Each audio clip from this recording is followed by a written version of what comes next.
आज हम कक्षा 10वीं संस्कृत का एक गद्यांश का अध्ययन करेंगे।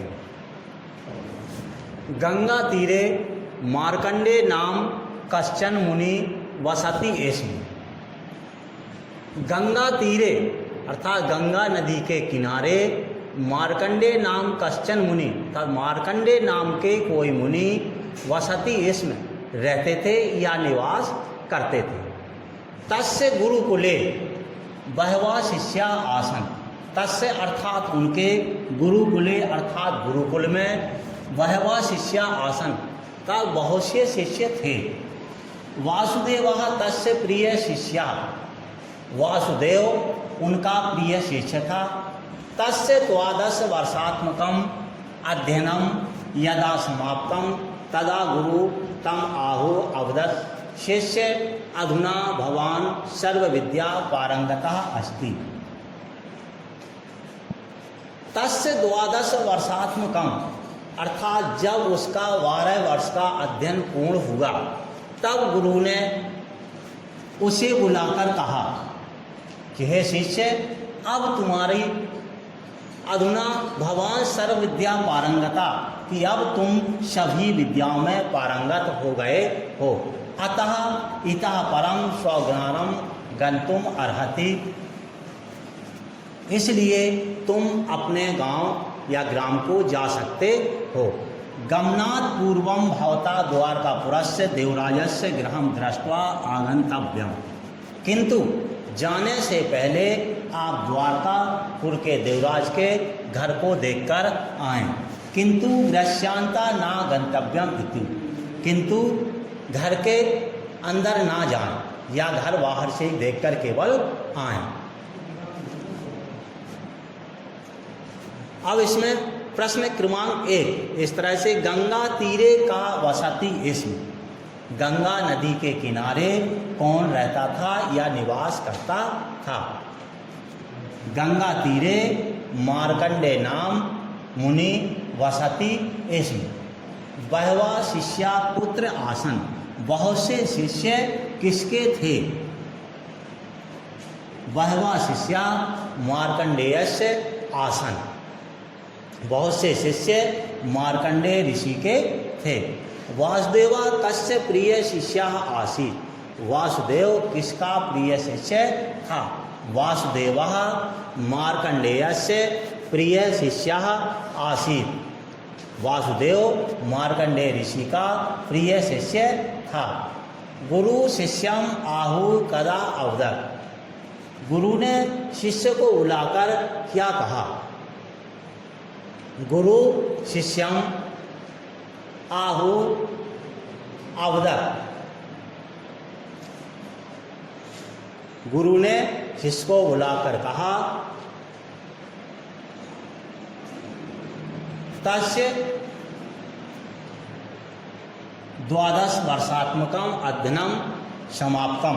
अब तुम्हारे 12 वर्ष का अध्ययन पूरा हो गया है, इसलिए तुम अब घर को जा सकते हो। सर्व विद्या पारंगता का हुआ। सभी विद्याओं में पारंगत कौन हुआ? सर्व विद्या पारंगतः वासुदेवा अभवत्। अब हम कक्षा 10वीं का दूसरा गद्यांश पढ़ेंगे। देवराजे जीवति सति अपि कोऽपि तस्मिन् आदरवान् न।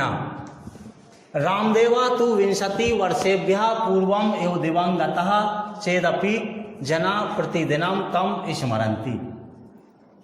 या समाजहितं चिन्तयति सा मृतोऽपि जीवति। या स्वार्थमात्रं चिन्तयति सा तु जीवन्नपि मृता एव इति अवगतान् वासुदेवः मया रामदेवस्य जीवनम् एव अनुसरणीयम् इति संकल्प्य स्वग्रामम् अगच्छत्। देवराजे जीवति सति अपि कोऽपि तस्मिन् न आदरवान् न। कि देवराज के जीवित होते हुए भी कोई भी उसका आदर नहीं करता था। रामदेवा तु 20 वर्षेभ्यः पूर्वम् एव दिवंगता। किंतु रामदेव को दिवंगत हुए या मृत्यु हुए 20 वर्ष हो चुके थे, फिर भी लोग उसका प्रतिदिन स्मरण करते थे। या समाज हितम चिंत्यति सा मृतो अपि जीवति, अर्थात जो समाज के हित में चिंतन करता है या सोचता है वह मृत होकर भी जीवित रहता है। या स्वार्थ मात्रम चिंत्यति सातु जीवन अपि मृताय, और जो केवल अपने स्वार्थ की चिंता करता है वह जीवित रहते हुए मरे के समान होता है। इति अवगतान वासुदेवा मया रामदेव देवस्य जीवनम एवं अनुसरणीयम इति संकल्प स्वग्रामम अगच्छत्। इस प्रकार रामदेव को अवगत हुआ या ज्ञात हुआ कि मुझे भी रामदेव के जीवन का अनुसरण करना चाहिए, और ऐसा संकल्प लेकर के वह अपने गांव को लौट गया।